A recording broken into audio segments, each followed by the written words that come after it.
if you want to talk about a healthy environment, it starts with forest. I mean, forests are critical for clean air and clean water. A lot of people don't realize the role that healthy forests play in protecting our watersheds. You also get wildlife habitat, you get great recreational opportunities. I often say there's no downside to having a healthy forest, and we know how to have healthy forests.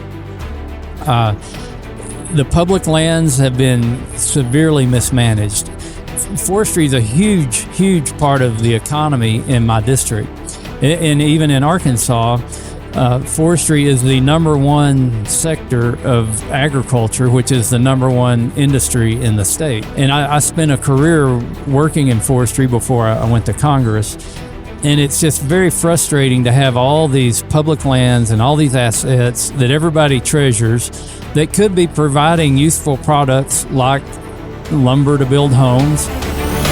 Americans are capable of achieving extraordinary things when they have the freedom and opportunity to do so. This is American Potential. Welcome to the American Potential Podcast. I'm your host, David Fromm. So we're on the road again in Montana, Big Sky Country, and we're at the Big Sky Bright Future Economic Summit, talking about how to really unleash economic energy all over in this state, Montana, and across the country, really. And so we have leaders from throughout the country who, especially in the energy sector, and so I'm really glad to be joined by Congressman Bruce Westerman, who's the chairman of the House Natural Resources Committee and a congressman from Arkansas. So thanks so much for joining us, Congressman. Well, David, great to be with you. Always fun to come out to Montana, and what a great conference the governor and the Chamber of Commerce has pulled together here on energy, a very critical topic in today's world. Yeah, and one that I know you're super involved in, probably up to your eyeballs. And but before we get started, I mean, when we're recording this, the government's been shut down. So I'd just love to hear, what are your thoughts on what's going on and about the shutdown? Well, it's just the craziness of Washington, D.C. Actually, if the government weren't shut down, I couldn't be here because we were scheduled to be in D.C. doing work. And that's the real harm, the fact that the government shut down and people aren't getting paid. People are working in hopes that they're going to get paid.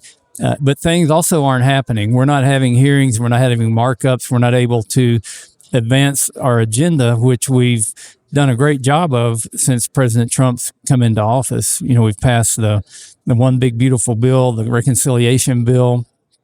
We've done quite a few energy specific activities and legislation that affects Montana and other western states. And we're working on a big bipartisan permitting reform bill. And I need to be in D.C. having hearings, having markups, and getting work done, but we're not able to do that with the government shutdown. Yeah, it really is a shame. To have political theater really sidetrack the nation's business. And when you're so unfortunate, you're dealing with our men and women in uniform. You're dealing with people who, they just want to go to work and do their job every day, and that's all being interrupted. It ultimately has a negative impact on things that people who aren't in government are trying to get done because government interjects in so many things in our lives today. And then it's not really about an issue. It seems to be about personalities, and the Senate Democrats don't want to open the government. It's a clean CR. There's not, as Speaker Johnson said, there's nothing for me to negotiate on. I can't take something out of the bill because it is a clean CR to keep the government operating, just like we did back in March and has been done many times in the past. It's not a way to run a government. We need to get the appropriation bills done, but we need the government open so we can get those appropriation bills done. Yeah, it's so sad. So, well, turning to better topics. So, President Trump and his administration comes in to office again, and it's really changed the landscape with regard to energy and natural resources. And then you running the Natural Resources Committee are really in a pivotal place to help, really make that agenda that, of really unleashing our natural resources happen. So tell us about the work that you're doing to do that. Yeah, we want to be, first of all, great stewards of the resources that God's blessed us with. America has tremendous natural resources, from element and mineral deposits to energy, and whether it's oil or gas or coal. We have amazing technology and innovators here. I was talking about the can-do spirit of America and the way we've led the world in innovation. Yeah. And think of everything from the hamburger to electricity and going to the moon. Think of something great that didn't come from America. It's a really short list of great achievements that didn't come from America, and it came from a society that could go out and make judgment calls and do things with the best interest of the country and with humankind involved. And we've overregulated that. We try to make everything objective, say there's got to be a law for every single thing. You got to check all these boxes. And we're just stuck in a morass of bureaucracy that doesn't allow us to utilize our resources. When I was in graduate school many years ago, had no idea I was going to be serving in Congress someday, and no idea I would be chairing the Natural Resources Committee. I was in a forestry program, and I actually took a class called the Economics of Natural Resource Management. I would probably pay more attention back then had I known. But the one thing I remember from that class is that wealth comes from our land. And if you think about that, by producing agriculture products, timber, oil, gas, mining, all of those things, the food, clothing, and shelter, and everything else we produce from the land, that's where the wealth lies. And in exploiting those resources, and that's not a bad word to say that, and from that you get manufacturing, you get refining, you get a whole another set of economic benefits from using our resources. And then you release that wealth, and it allows you to have the great things we have in our country, like an unbelievable healthcare system. We have tremendous colleges and universities and education systems, and all of that came from unleashing the wealth contained in our resources. The cool thing is we've still got lots and lots of resources and lots of wealth we can unleash that can help us have a better way of life. As a member of Congress, I've traveled all around the world. The countries that have the strongest economies also, get this, have the best environments. They take better care of their surroundings. If you're living in poverty and you're worried about where your next meal is going to come from, if you're worried about where you're going to get energy, where you're going to get clothing and shelter, you don't pay a lot of attention to the environment around you, and you do things in a mode of survival rather than in a mode of conservation. And that's what I want to see in our country, is use our resources, be good stewards of those resources, and leave the world a better place to pass along to future generations. That's so true. What you say about poor nations are much rougher on the economy because they're just trying to survive. I was actually on the border in Texas a number of years ago, and one of our staff members was with us, said, look over there, we're pointing to Mexico. It was a poor area of Mexico. And he's like, do you see those fires? There's just these black, smoke fires just all over the place. He's like, those are happening all the time because they can, and they're just trying to make it. And we wouldn't tolerate that on our side of the border. And it was really actually we have tolerated that because about 40% of the southern border is on federal land, which falls under my committee jurisdiction. So I've made a lot of trips down there. A lot of when there were so many illegals coming across the border, they were trampling our federal land. They were using those resources like they would in the country they came from. And, a lot of our federal agencies at the time just turned a blind eye to it. Whereas if a U.S. citizen had been there doing those same activities, they'd have probably got thrown under the jail. Yeah. But we've had a lot of resource degradation along the southern border just because of the massive numbers of people that were coming through, carrying an average of 8 to 9 pounds of trash that they would dispose of per person. Yeah. Oh. So tons of trash along the border. That's another, benefit that we weren't seeing a year ago, is that the illegal crossings has really, I think it's come to a halt. Almost, it statistically seems like it has, certainly in contrast to what it was. But I mean, it's just another one of those secondary things that you didn't anticipate or even I've never thought about that. Yeah, there's pictures of mountains of trash. Wow.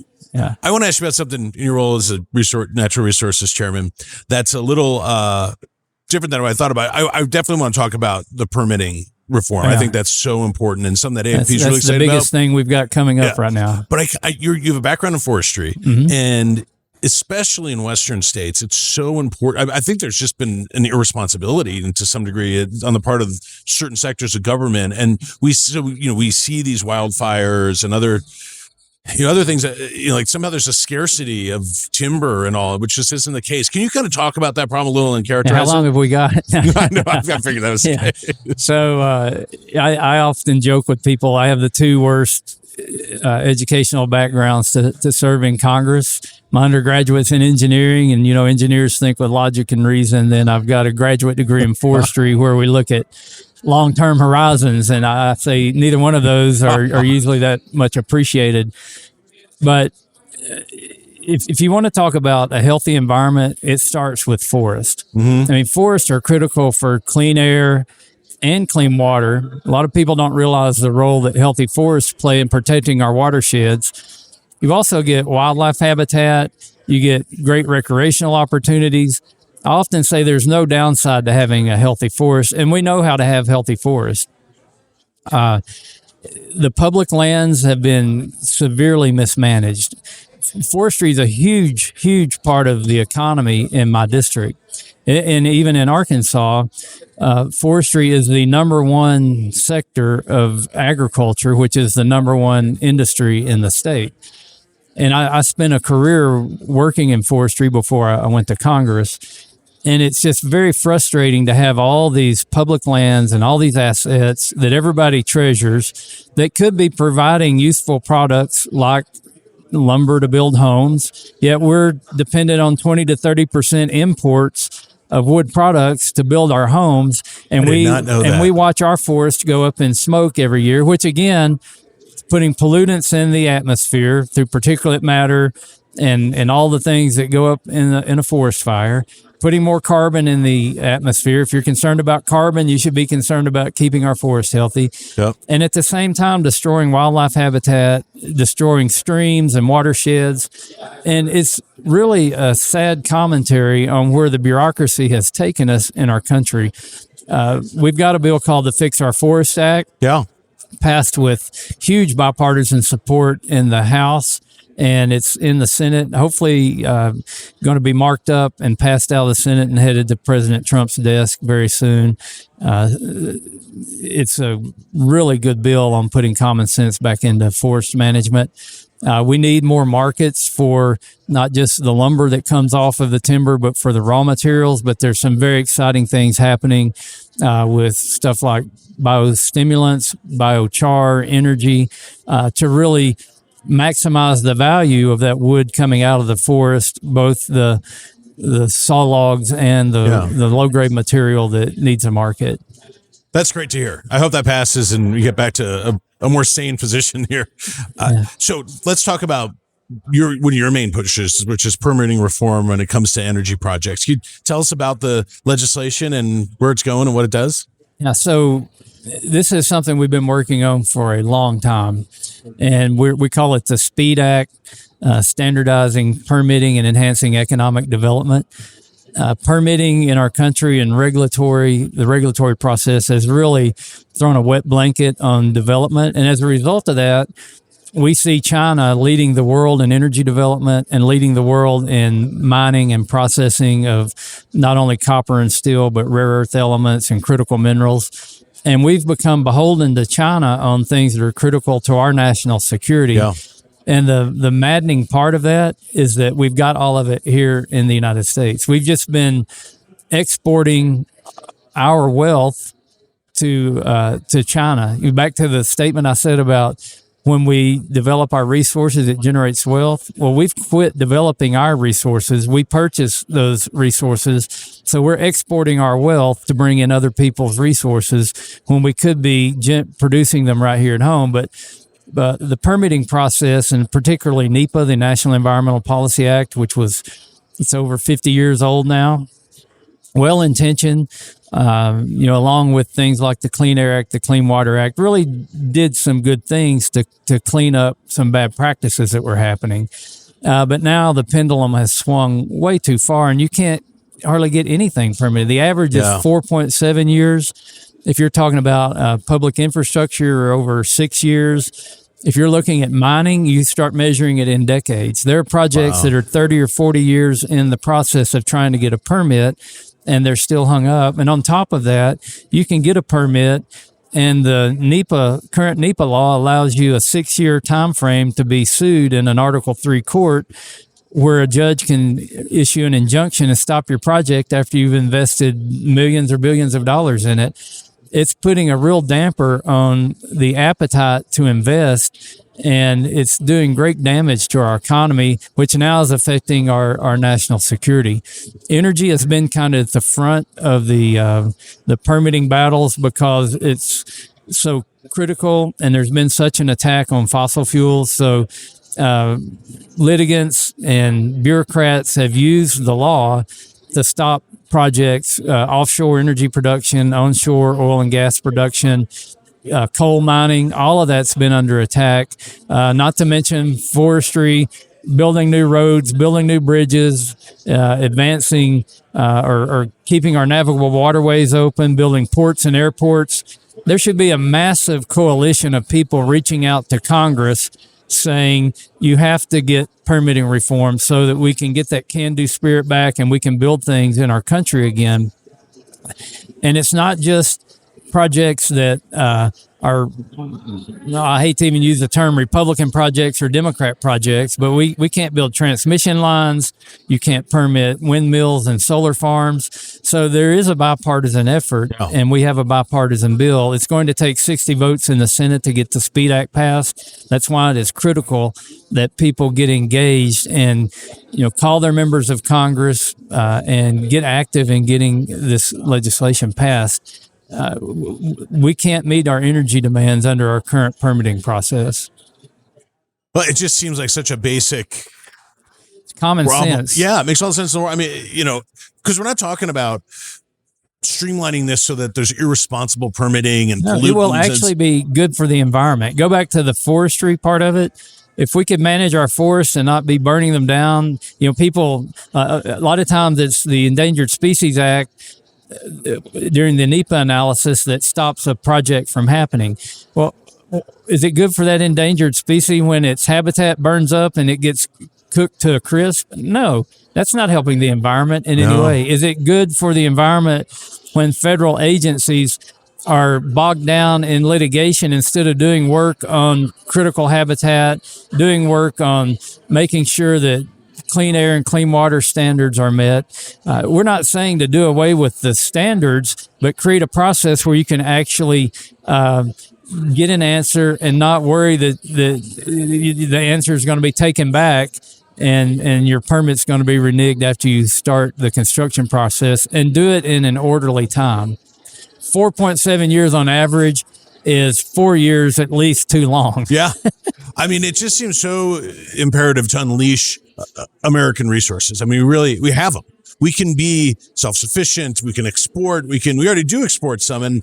But it's incredible that, there's such a demand for energy, based on, data centers and just our consumption of, we have the cloud, we have everything. We need a lot of energy, and we have it. Throw artificial intelligence into the mix, and you're now into a scenario where I've had people in the AI world that understand it a lot better than me that say if we lose the AI race with China to get to what they call superintelligence, then our communication systems, our financial systems, our defense systems are vulnerable to being undermined by superintelligence being in the hands of a bad operator. It is a real Cold War race that we're in, and we're behind the 8 ball. China's producing twice as much energy now as we're producing. And it takes a tremendous amount of energy to have AI and data centers. Well, I'm glad you're working on this. It's so important for our nation. Are there any other issues that are before you in Congress or in your committee that you're excited about or that you really want people to know about? Yeah, well, the forestry stuff, we made great strides on that. We're also right now working on something called the Great American Outdoor Act. Yeah. Some people want to call it 2.0. I'm going to call it 250 because we're in our 250th year celebration as a country. But this was first signed into law by President Trump during his first administration. It was a 5-year program. It got off to a slow start, but we're seeing some really good stuff happening on our federal lands. Yeah. And there's a bipartisan desire to re-up the Great American Outdoors Act and to continue taking care of the maintenance and the facilities and the infrastructure on these parks and Forest Service land and fish and wildlife refuges, things that'll most all Americans enjoy. And if they don't, they still probably have a fondness in their heart for those things. So that's another reason we need to be back in D.C. working on the Great American Outdoors Act 250. We passed the Explore Act last year. That's the largest bill ever to address outdoor recreation, which is another very popular topic.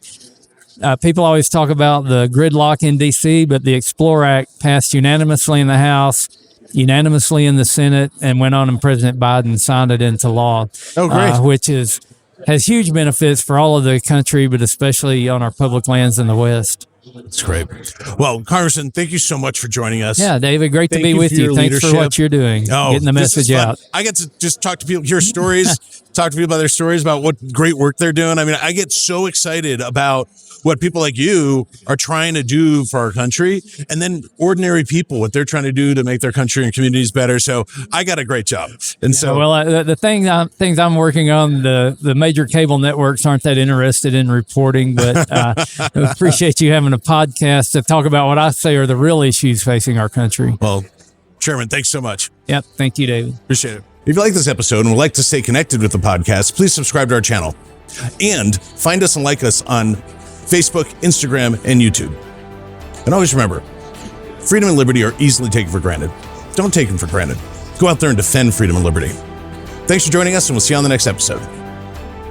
Thank you for listening to American Potential. You may listen to more stories from Americans working every day to expand freedom and opportunity in their communities by visiting AmericanPotential.com.